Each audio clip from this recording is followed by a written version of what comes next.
Mussels. So there's tons of myths around mussels and cooking mussels, so I want to dispel some of those myths. I'm Chef Robin Kort. I got these lovely mussels from Skipper Otto today, and we're just going to cook them. So I'm just going to steam them in some sherries, very simple.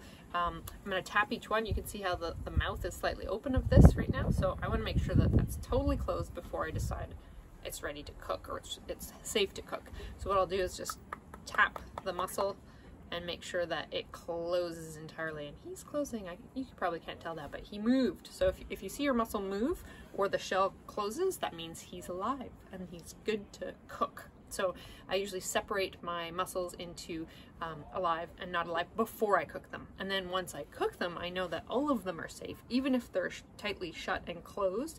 So there was a myth that shut mussels after you cook them are bad and you should throw them away. This is not true. Please do not do that.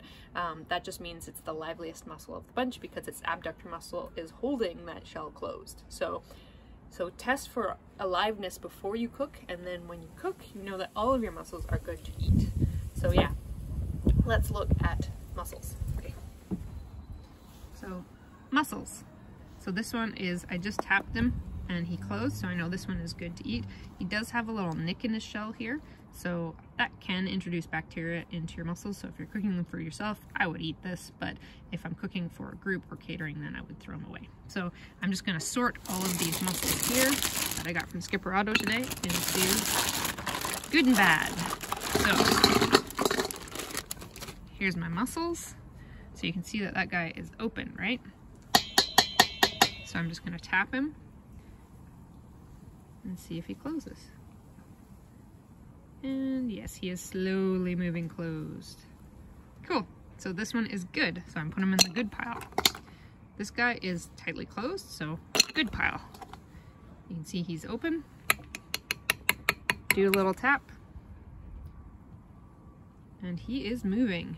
So I just take a look and make sure he's moving. You can even put him to the side. So ones that are really slow moving, eventually you'll take a look over at the side and look at it and make sure he's closed. So you can see right there, he's closing. So he's good. Another thing that you can do is just agitate all your mussels so that they close. And then when you go to look at them, you'll see that more of them are closed and you don't have to wait as long for them to do their closing thing.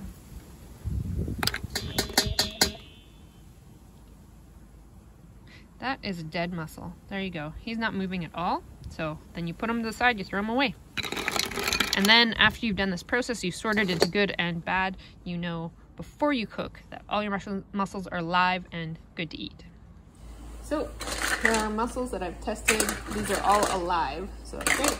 I've over here put a clove of garlic in with a cup of sherry and a cup of water, and I have this boiling, and all I'm going to do now is add my mussels to the mix and steam them until they pop open. So make sure they're just in one layer. You don't want them weighing each other down. And then cover it over, and then you're just going to leave this for 2-3 minutes. Take a look, make sure they popped open.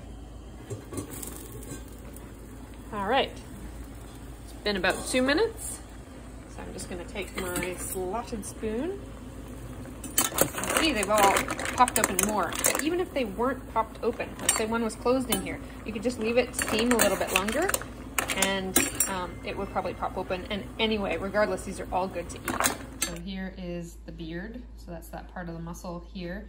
That's sort of stringy that you like to cut off. So you can either snip it off with scissors, like so, very easy, or you can just pull it out. But I find it easier to get off after you've cooked the mussels rather than fiddling with it beforehand. So yeah, that's just how to debeard a mussel.